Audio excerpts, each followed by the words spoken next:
আসসালামু আলাইকুম। প্রিয় দর্শক, অন্য মঞ্চের আলাপচারিতায় আপনাদের সকলকে আমন্ত্রণ জানাচ্ছি।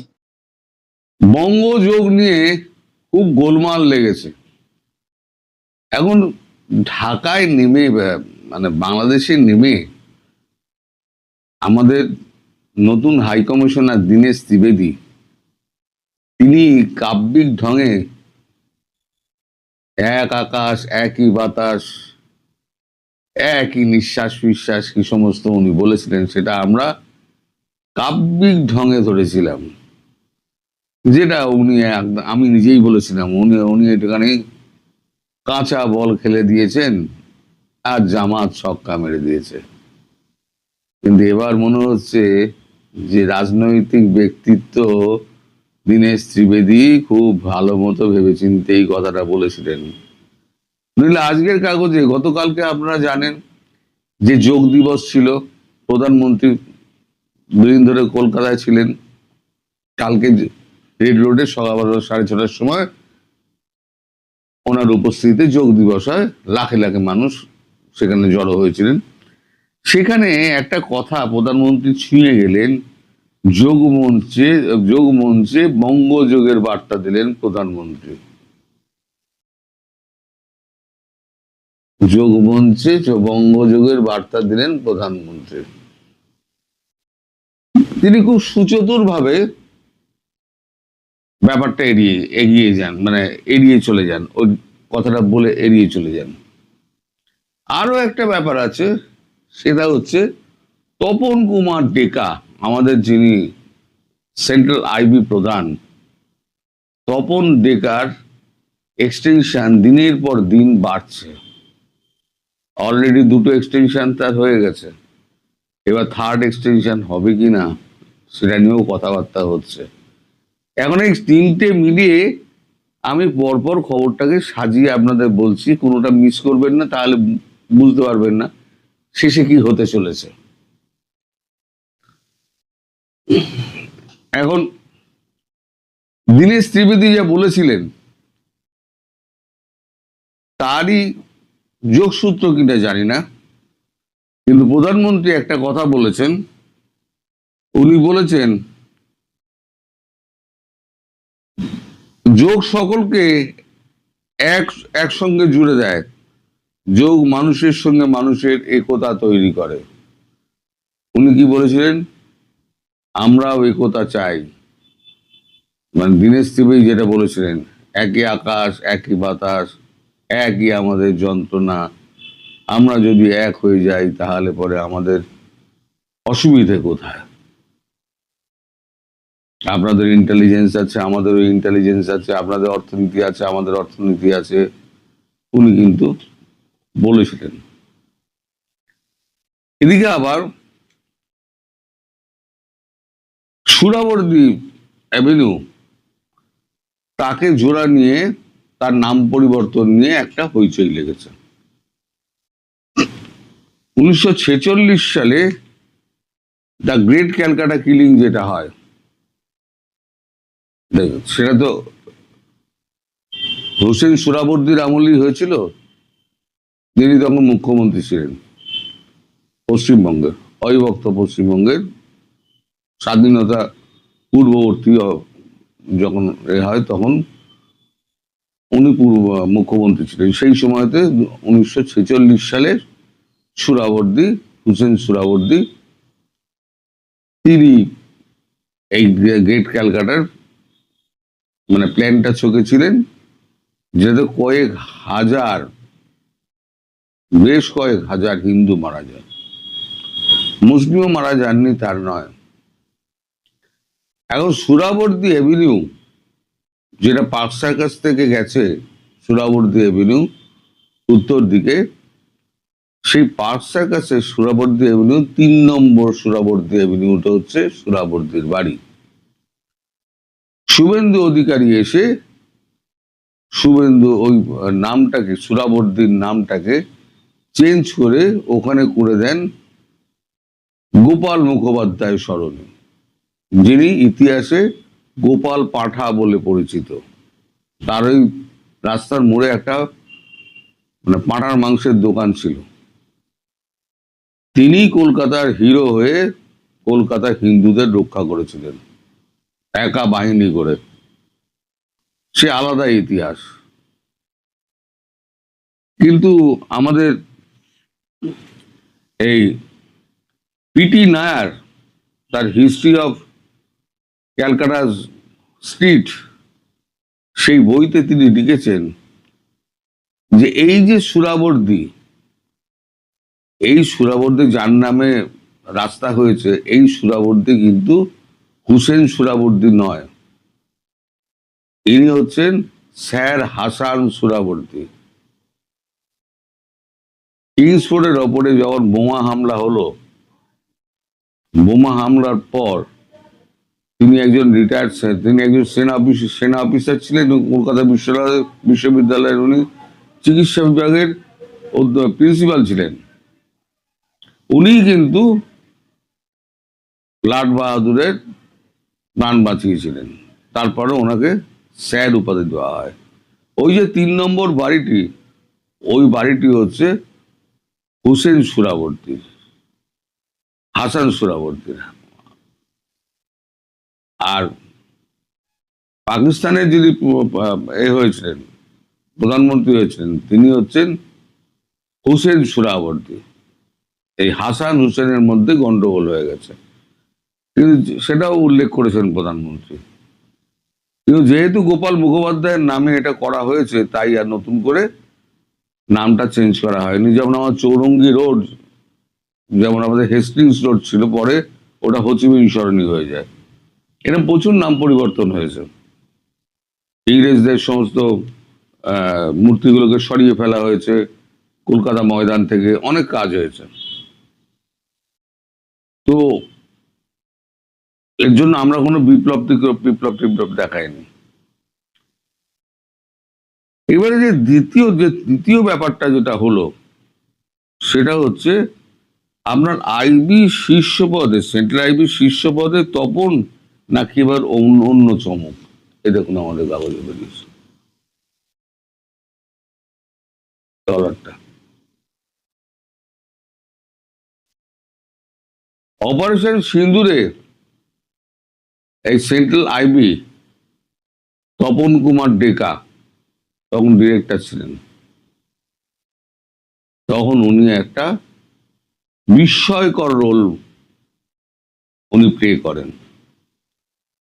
সেন্ট্রাল আইবি দুটো ইউনিট থাকে, একটা হচ্ছে হিউম্যান ইন্টেলিজেন্স আর একটা হচ্ছে ইলেকট্রনিক ইন্টেলিজেন্স। ইলেকট্রনিক ইন্টেলিজেন্স কি? সেটা হচ্ছে ফোনে আড়ি পাতা, অন্য খবর রাখা এবং বিভিন্ন তরঙ্গের সঙ্গে যোগাযোগ করে গোপন বার্তা ওগুলোকে জোগাড় করা। আর হিউম্যান ইন্টেলিজেন্স হচ্ছে একেবারে ওই কি বলে স্লিপার সেল তৈরি করে, বিভিন্ন রাষ্ট্রের স্লিপার সেল তৈরি করে ওগুলো খবর টবর জোগাড় করা হয়। বিভিন্ন রাষ্ট্রে বলবো না, বিভিন্ন রাজ্যে, ক্ষমা চাইছে, বিভিন্ন রাজ্যে। সেন্ট্রাল আইবি রাজ্যেরটা দেখে, মানে রাষ্ট্রের ভেতরের অংশটা দেখে। স্টেট আইবি রাজ্যটা দেখে, আর আন্তর্জাতিকটা দেখে। 3টে ভাগ আছে। তিনি সেন্ট্রাল আইবি, যেটা আমাদের ভারতবর্ষের মধ্যে রয়েছে, কোথায় কি প্ল্যান করেছিল, কোথায় কোথায় মারবে ঠিক করেছিল, রয়ের সঙ্গে যোগাযোগ করে তিনি তপন কুমার ডেকা সাকসেসফুলি মানে এটা করেছিলেন। আমাদের পরাগ জৈনের সঙ্গে মিলিতভাবে তখন কিন্তু করেছিলেন। পরাগ জৈন তখন ডেপুটি ডিরেক্টর ছিলেন, তারপরেতে পরাগ জৈনকে সরিয়ে পরাগ জৈনকে ওখানে বসানো হলো ডিরেক্টর করে রয়ের। তো এখানে যে দুবার তিনি যে করেছেন, 30শে জুন ইন্টেলিজেন্স ব্যুরোর পদে তার তপন কুমার ডেকার মেয়াদ শেষ হচ্ছে। ইতিমধ্যে দুবার তার মেয়াদ বাড়ানো হয়েছে। প্রশ্ন হলো তৃতীয়বারের জন্য মেয়াদ বাড়ানো হবে কিনা এবং অন্য কোনো কাউকে পদে আনা হবে কিনা। দ্বিতীয় সর্বোচ্চ স্পেশাল সেক্রেটারি হিসেবে কর্মরত আছেন সুনীল কুমার আচার্য, তাকে দায়িত্ব দেওয়া হতে পারে, অথবা ইন্টেলিজেন্স ব্যুরোর 2 স্পেশাল ডিরেক্টর ঋত্বিক রুদ্র ও মহেশ দীক্ষিতের মধ্যে কাউকে সংস্থার ডিরেক্টর হতে পারেন। তবে অপারেশন সিঁদুরের সাফল্যের পর তপন কুমার ডেকার তৃতীয়বারের মেয়াদ বৃদ্ধির সম্ভাবনাও উড়িয়ে দেওয়া যাচ্ছে না। তপন কুমার ডেকা 2022 ইন্টেলিজেন্স ডিরেক্টর হয়েছিলেন। 2024 2 বছরের জন্য তার মেয়াদ শেষ হয়, তখন 1 বছর দেওয়া হয়েছিল, 2026 শেষ হয়েছে, আবার এখন তার 1 বছরের জন্য মেয়াদ বাড়ানোর কথা চলছে। তার মানে অপারেশন সিঁদুর যেমন চলমান আছে, এর সঙ্গে আপনি যদি যোগ করেন যে ওই যে যেটা বললাম, যোগ মঞ্চে বঙ্গযোগের বার্তা প্রধানমন্ত্রীর, এর সঙ্গে কোনো সম্পর্ক থাকলেও থাকতে পারে। সেদিনকে আমি যে মজা করেছিলাম, আজকে বুঝতে পারছি যে আমার মজাটা করার ঠিক হয়নি।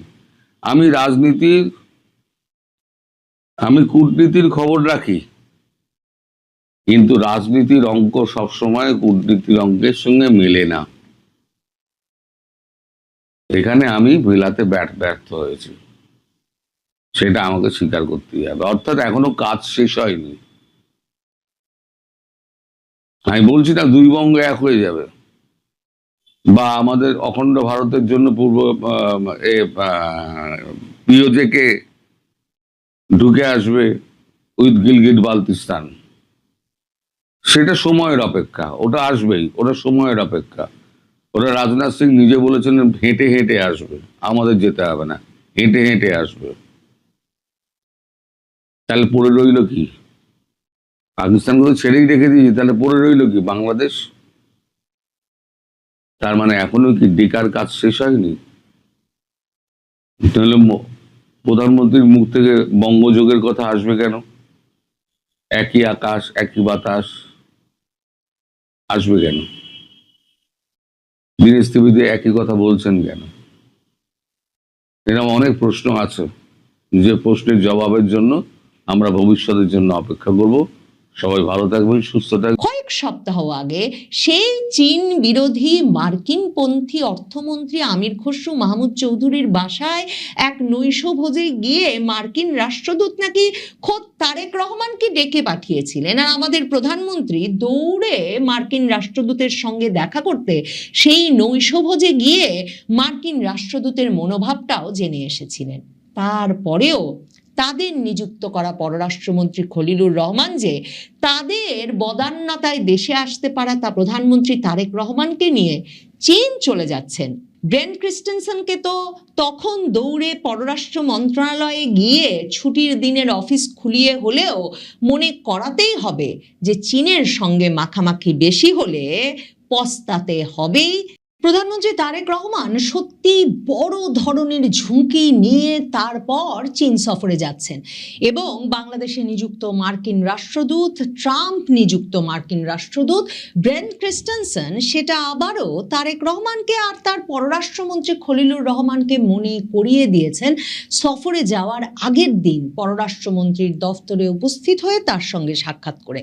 শনিবার দিন সাপ্তাহিক ছুটির দিন, সেদিনে ব্রেন ক্রিস্টেনসেন বাংলাদেশের পররাষ্ট্রমন্ত্রী খলিলুর রহমানকে এক রকমের তলব করিয়ে পররাষ্ট্র মন্ত্রণালয়ে গিয়ে তার সঙ্গে সাক্ষাৎ করেছেন এবং বেরিয়ে বলেছেন যে বিশ্বকাপে যুক্তরাষ্ট্র এমন ভালো করছে, চমক জাগিয়ে অস্ট্রেলিয়াকে যে হারিয়ে দিয়েছে, সে কারণে এই গুরুত্বপূর্ণ বিষয়ে আলাপ করতে নাকি শনিবার ছুটির দিনে পররাষ্ট্রমন্ত্রীকে ডাকিয়ে তিনি বৈঠক করেছেন যে বাংলাদেশ সহ সকলের উচিত হবে এখন থেকে যুক্তরাষ্ট্রকেই সমর্থন করা, কারণ তিনি বলেছেন যুক্তরাষ্ট্রকে সমর্থন করলে পস্তাতে হবে না। পরিষ্কার বার্তা, যুক্তরাষ্ট্রের সাথে না থাকলে, যুক্তরাষ্ট্রকে সমর্থন না করলে পস্তাতে হবে। মনে করে দেখেন, ব্রেন ক্রিস্টেনসেনকে আমরা প্রথম চিনেছিলাম 2025 অক্টোবরে, যখন প্রেসিডেন্ট ট্রাম্পের মনোনয়ন পেয়ে তিনি বাংলাদেশের রাষ্ট্রদূত নিযুক্ত হবার জন্যে মার্কিন সেনেটের মুখোমুখি হয়েছিলেন এবং মার্কিন সেনেটের মুখোমুখি হয়ে তিনি এ কথাটাই তখন সেনেটের একজন সেনেটরের প্রশ্নের জবাবে বলেছিলেন বলেছিলেন যে বাংলাদেশে আসলে তিনি বাংলাদেশের সামরিক এবং বেসামরিক কর্তৃপক্ষকে চীনের সঙ্গে অতিরিক্ত ঘনিষ্ঠতার যে ঝুঁকি, সেই ঝুঁকি বোঝাবেন। তার মানে একেবারে স্পষ্ট অ্যাসাইনমেন্ট নিয়ে হাজির হয়েছিলেন মার্কিন এই রাষ্ট্রদূত বাংলাদেশে। মার্কিন যুক্তরাষ্ট্রের একেবারে সরাসরি অংশগ্রহণে, মদতে, পরিকল্পনায় শেখ হাসিনা সরকারের পতন যে ঘটানো হয় 2024-এর জুলাই আগস্টে, সেটা এখন মার্কিন যুক্তরাষ্ট্রের বিভিন্ন শীর্ষস্থানীয় বিশ্লেষক থেকে শুরু করে সাংবাদিক, প্রতিবেদক, তারা নানাভাবে বলছেন। এবং সেই সূত্রটি মাথায় রাখলে মনে করে দেখেন যে শেখ হাসিনার সঙ্গে মার্কিন যুক্তরাষ্ট্রের যে দূরত্ব, তাতে শেখ হাসিনার একটা স্পষ্ট অবস্থান ছিল বরাবর মার্কিন যুক্তরাষ্ট্রের এক রকমের বাংলাদেশে অতিরিক্ত খবরদারি ঠেকিয়ে রাখতে, যে তিনি ভারত, চীন, রাশিয়া এসব দেশের সঙ্গে অতিরিক্ত বন্ধুত্ব করেছেন, তাদেরকে বিভিন্ন উন্নয়ন কাজ এক রকমের ভাগাভাগি করে দিয়েছেন শেখ হাসিনা। এমনকি তার সর্বশেষ সংবাদ সম্মেলনেও এই কথাটা উল্লেখ করেছিলেন যে সকলকেই তিনি কাজ ভাগাভাগি করে দিয়েছেন, কাজেই তিনি মার্কিন বিরোধী একটা অক্ষ তৈরি করেছিলেন। কাজেই কূটনীতিতে সবার সঙ্গে বন্ধুত্ব ঠিক আছে, কিন্তু একই সঙ্গে মার্কিন যুক্তরাষ্ট্রের সঙ্গে অতিরিক্ত বন্ধুত্ব মানে সব দিয়ে ফেলে, সুই থেকে বোয়িং বিমান তাদের কাছ থেকে কিনবো বলে ক্ষমতায় আসার পথ তৈরি করে ক্ষমতায় এসে এরপর চীনে ছুটে গিয়ে চীনের সঙ্গে অতিরিক্ত মাখামাখি করে তারেক রহমান নিরাপদ থাকবেন, সেটা যে কোনোভাবে সম্ভব নয়। ব্রেন ক্রিস্টেনসেন সে কথাটাই তাদের নিযুক্ত পররাষ্ট্রমন্ত্রী মানে মার্কিন যুক্তরাষ্ট্রের সরাসরি তদবিরে যেই ব্যক্তিটি ইউনূস আমল থেকে নির্বাচিত তারেক রহমান সরকারের পররাষ্ট্রমন্ত্রিত্বের পদ পেয়েছেন, সেই খলিলুর রহমানকে গিয়ে মনে করিয়ে দিয়েছেন এবং সংবাদ মাধ্যমের সামনে একেবারে হালকা চালে বলেছেন যে ফুটবলে সমর্থন আদায় করতে নাকি বাংলাদেশের পররাষ্ট্রমন্ত্রীর সঙ্গে তিনি বৈঠক করেছেন। মানে কিভাবে স্পষ্ট ইঙ্গিত দিয়ে চীনের সঙ্গে বন্ধুত্ব করলে পস্তাতে হবে এটা বোঝাতে চাইছেন মার্কিন রাষ্ট্রদূত, সেটা সকল সংবাদ মাধ্যমই বাংলাদেশের বুঝতে পেরেছে। কাজেই প্রত্যেকেই এই কথাটা উল্লেখ করেছেন যে সাপ্তাহিক ছুটির দিনের বৈঠক থেকে বেরিয়ে কিনা রাষ্ট্রদূত বললেন তারা যুক্তরাষ্ট্রের ওপর বাজি ধরলে যে পস্তাতে হবে না, এবং বিশ্বকাপে যে পরপর 2 খেলায় মার্কিন যুক্তরাষ্ট্র জিতে গেছে, এই নিয়ে নাকি আলাপ করতে পররাষ্ট্রমন্ত্রীর কাছে এসেছিলেন। দেখেন, এই একই কথা ব্রেন ক্রিস্টেনসেন শুধু যে সেনেটে বসে 2025-এর অক্টোবরে তার মনোনয়ন নিশ্চিত করার জন্য বলেছিলেন তাই না, 2026-এর জানুয়ারিতে এসে রাষ্ট্রদূত হিসেবে দায়িত্ব নেওয়ার পর সংবাদ মাধ্যমের কর্মীদের সঙ্গে, সাংবাদিকদের সঙ্গে যখন তিনি প্রথম সাক্ষাৎ করলেন, তখনও তিনি সরাসরি বললেন 21শে জানুয়ারি 2026 যে কিছু ক্ষেত্রে চীনের সঙ্গে যুক্ততার ঝুঁকি স্পষ্টভাবে তুলে ধরতেই তিনি বাংলাদেশে এসেছেন। এবং তখন তিনি সাংবাদিকদের সামনে কোনো রাগঢাক না করেই বললেন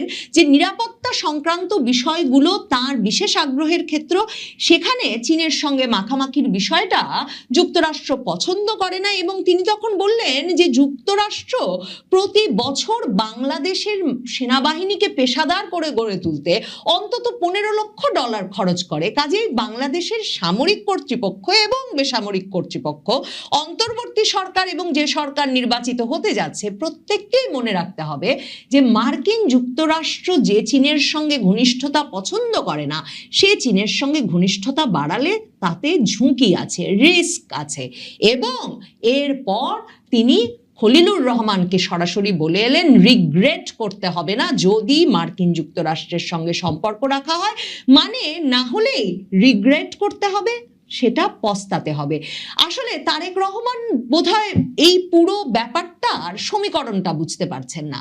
দেখেন, চীন, ভারত, রাশিয়া সকলকে একেবারে ব্যবসা বাণিজ্য দিয়ে ঘনিষ্ঠ রেখে 15 বছরের বেশি যে ক্ষমতায় থাকতে পারলেন শেখ হাসিনা, সেই শেখ হাসিনা কিন্তু একদম শেষ মুহূর্তে 2026 সালে সেই এক তিস্তা মহাপরিকল্পনার বাস্তবায়ন ভারতকে দেবেন না চীনকে দেবেন, এ নিয়ে দুদেশকেই একেবারে একেবারে অসন্তুষ্ট করে ফেলেছিলেন। তখন ভারতের পত্রপত্রিকা সয়লাভ একথায় যে শেখ হাসিনা এত ঘনিষ্ঠ বিশ্বস্ত বন্ধুত্ব রেখে কিনা তিস্তার মতো জায়গায়, স্পর্শকাতর জায়গায় এত বড় একটা মহাপরিকল্পনা বাস্তবায়নের কাজ ভারতের শত্রু চীনকে দিচ্ছে।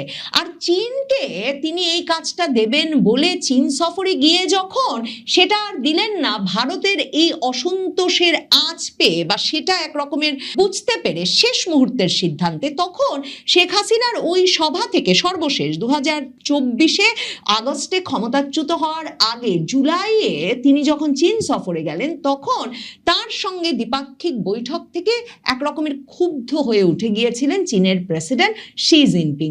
এখন তারেক রহমান শেষ পর্যন্ত চীন সফরে যে যাচ্ছেন, চীন যে এই নিয়ে অনাগ্রহী, চীন যে এই নিয়ে কোনো উচ্ছ্বাস দেখাচ্ছে না, চীনা রাষ্ট্রদূত ঢাকায় বারবার এই নিয়ে যে কোনো কথা বলছেন না, কিংবা চীনের তরফে এ বিষয়ে যে কোনো বক্তব্য বিবৃতি রাখা হচ্ছে না, তার একটা বড় কারণ তার দাওয়াতটা মূলত চীনের প্রধানমন্ত্রীর, এবং চীনের প্রধানমন্ত্রীর সঙ্গেই তার দ্বিপাক্ষিক বৈঠক এবং কিছু সমঝোতা স্মারক মাত্র সই হবে এই সফরে তারেক রহমানের সঙ্গে। এমনকি তারেক রহমানের জন্য যে নৈশভোজ, সেখানেও শি জিনপিং উপস্থিত থাকবেন না, সেটাও চীনের প্রধানমন্ত্রী মানে একজন আলংকারিক পদ গ্রহণকারী ব্যক্তির সঙ্গেই ঘটবে। এদিকে মার্কিন যুক্তরাষ্ট্র, ব্রেন ক্রিস্টেনসন, ট্রাম্প প্রশাসন সরাসরি তারেক রহমান প্রশাসনকে ধমকে দিয়ে বলে রেখেছে কিছুতেই তিস্তা মহাপরিকল্পনা বাস্তবায়নের কাজের নামে 10 বছর বা একটা দীর্ঘমেয়াদে চীনকে বাংলাদেশে ঢোকানো চলবে না। মানে যেহেতু ওই জায়গাটিকে ভীষণ নিরাপত্তা কৌশলগতভাবে গুরুত্বপূর্ণ বলে আমেরিকাও মনে করে, এবং মার্কিন যুক্তরাষ্ট্র এটাও বলে দিয়েছে ওইসব যুদ্ধ বিমান কেনা সহ কোনো প্রতিশ্রুতি, কোনো চুক্তি সই করে আসা যাবে না চীনে গিয়ে। তাহলে চীনে গিয়ে তারেক রহমান চীনকে বিরাট বন্ধু বানিয়ে আসবেন, তার তো কোনো সম্ভাবনা নাই। আর চীন এখন মোটেও এই পরিস্থিতিতে এই সরকারের সঙ্গে তিস্তা মহাপরিকল্পনা বাস্তবায়নে ব্যাপক বিনিয়োগ করতেও আগ্রহী হচ্ছে না। অনেক সংবাদ মাধ্যম এরই মধ্যে খবর দিয়েছে যে চীন এটা আনুষ্ঠানিকভাবে জানিয়ে দিয়েছে, কারণ যখন সারা বাংলাদেশ এক রকমের মার্কিন যুক্তরাষ্ট্রের প্রভাব বলয়ের ভিতর আনুষ্ঠানিকভাবে ঢুকে গেছে, সামরিক প্রতিরক্ষা চুক্তিও আনুষ্ঠানিকভাবে হচ্ছে, এবং কোনো নিরাপত্তা সংক্রান্ত খবরও যাতে, স্পর্শকাতর তথ্য যাতে মার্কিন যুক্তরাষ্ট্রের কাছে গোপন না থাকে, সে কারণে মার্কিন যুক্তরাষ্ট্রের সঙ্গে খুবই শীঘ্রই আকসা জিসোমিয়া সই করবে বাংলাদেশ। তখন চীন কিছুতেই বাংলাদেশের সঙ্গে কোনো দীর্ঘমেয়াদী পরিকল্পনায় যেতে চাইছে না। যারা ভাবছেন তারেক রহমান সব দেশকে দুহাতে নিয়ে খেলবেন, তাদেরকে মনে করিয়ে দিতে চাই এই চীনের সঙ্গে ঐতিহাসিকভাবে বিএনপির অতি ঘনিষ্ঠ সম্পর্কটা যে এমন তিক্ততায় পর্যবসিত হলো যে চীন কিনা শেখ হাসিনাকে 15 বছর ধরে তার সকল নির্বাচনকে, তার সকল উন্নয়ন কর্মকাণ্ডকে অন্ধের মতো সমর্থন দিয়ে গেল, এবং চীনে যে শি জিনপিং বড় ধরনের সম্বর্ধনা দিয়ে এক একবার শেখ হাসিনাকে আমন্ত্রণ জানাতেন, সম্বর্ধনা জানাতেন, তার একটা কারণ বিএনপি একটা বিরাট বিশ্বাসঘাতকতা চীনের সঙ্গে করেছিল, যেই তাইওয়ানকে চীন তার ভূখণ্ড বলে মনে করে এবং এর স্বাধীন অস্তিত্ব স্বীকার করে না। 2004 সালে যখন বিএনপি জামাত জোট সরকার ক্ষমতায়, যেই বিএনপির সঙ্গে চীনের বরাবরের ঘনিষ্ঠতা, মানে চীন তো সেই বাংলাদেশের মুক্তিযুদ্ধ বিরোধী দেশ, যে দেশ বঙ্গবন্ধু হত্যার আগে বাংলাদেশকে স্বীকৃতি পর্যন্ত দেয় নাই, এরপর জিয়াউর রহমান সরকারের সঙ্গে বিরাট ঘনিষ্ঠতা গড়ে তুলল। সেই বিএনপি 2004 সালে ঢাকায় তাইওয়ানের একটা বাণিজ্য কনসুল খুলে বসেছিল, এবং তখন খালেদা জিয়া সরকার যখন দেখলো চীন এতে রেগে মেগে অস্থির, সকল সম্পর্ক বিএনপি এবং বিএনপি সরকারের সঙ্গে ছিন্ন করে দিতে প্রস্তুত, তখন সমস্যা সামাল দিতে বলা হলো যে পররাষ্ট্রমন্ত্রী তখনকার মোর্শেদ খান কিংবা প্রধানমন্ত্রী খালেদা জিয়া কেউ জানতেন না, একা সিদ্ধান্ত নিয়ে তখনকার বাণিজ্য মন্ত্রী আমির খসরু মাহমুদ চৌধুরী নাকি এই তাইওয়ানের কনসুল খুলে বসেছিলেন ঢাকায়। এরপর বিএনপি সরকার সে সময় বাণিজ্য মন্ত্রীর পদ থেকে আমির খসরু মাহমুদকে সরিয়ে দেয় বটে, কিন্তু 2009 সালে শেখ হাসিনা এসে তারপর ঢাকায় তাইওয়ানের কনসুলটা বন্ধ করেছিল, এবং এরপর থেকেই শেখ হাসিনার সঙ্গে ব্যাপক ঘনিষ্ঠতা এবং বিশ্বাসের সম্পর্ক গড়ে ওঠে চীনের। চীন এসব ভোলে নাই। তারেক রহমান এবার গিয়ে বিরাট বিনিয়োগ সম্মেলন করে চীনে 2 দিন কাটিয়ে দেবেন ভাবছেন বটে, চীনের বিনিয়োগকারীদের সঙ্গে কথা বলবেন বটে, কিন্তু তাইওয়ানকে বাংলাদেশে বাণিজ্যের সুযোগ করে দিতে কনসুল খোলা, তাইওয়ানকে স্বাধীন অস্তিত্ব হিসেবে স্বীকার করে নেওয়া বিএনপি সরকারকে চীন এত সহজে কখনো বিশ্বাস করবে না। আর ওই আমির খসরু মাহমুদ চৌধুরী, যার ওপর দোষ চাপিয়েছিল তাইওয়ানের কনসুল খোলার জন্য বিএনপি সরকার, সেই আমির খসরু মাহমুদ চৌধুরী এখন বিএনপির তারেক রহমান সরকারের অর্থমন্ত্রী, এবং কয়েক সপ্তাহ আগে সেই চীন বিরোধী মার্কিন পন্থী অর্থমন্ত্রী আমির খসরু মাহমুদ চৌধুরীর বাসায় এক নৈশভোজে গিয়ে মার্কিন রাষ্ট্রদূত নাকি খোদ তারেক রহমানকে ডেকে পাঠিয়েছিলেন, আর আমাদের প্রধানমন্ত্রী দৌড়ে মার্কিন রাষ্ট্রদূতের সঙ্গে দেখা করতে সেই নৈশভোজে গিয়ে মার্কিন রাষ্ট্রদূতের মনোভাবটাও জেনে এসেছিলেন। তারপরেও তাদের নিযুক্ত করা পররাষ্ট্রমন্ত্রী খলিলুর রহমান যে তাদের বদান্যতায় দেশে আসতে পারা তা প্রধানমন্ত্রী তারেক রহমানকে নিয়ে চীন চলে যাচ্ছেন, ব্রেন্ট ক্রিস্টেনসেনকে তো তখন দৌড়ে পররাষ্ট্র মন্ত্রণালয়ে গিয়ে ছুটির দিনের অফিস খুলিয়ে হলেও মনে করাতেই হবে যে চীনের সঙ্গে মাখামাখি বেশি হলে পস্তাতে হবেই তারেক রহমানকে, খলিলুর রহমানকে, বিএনপি সরকারকে।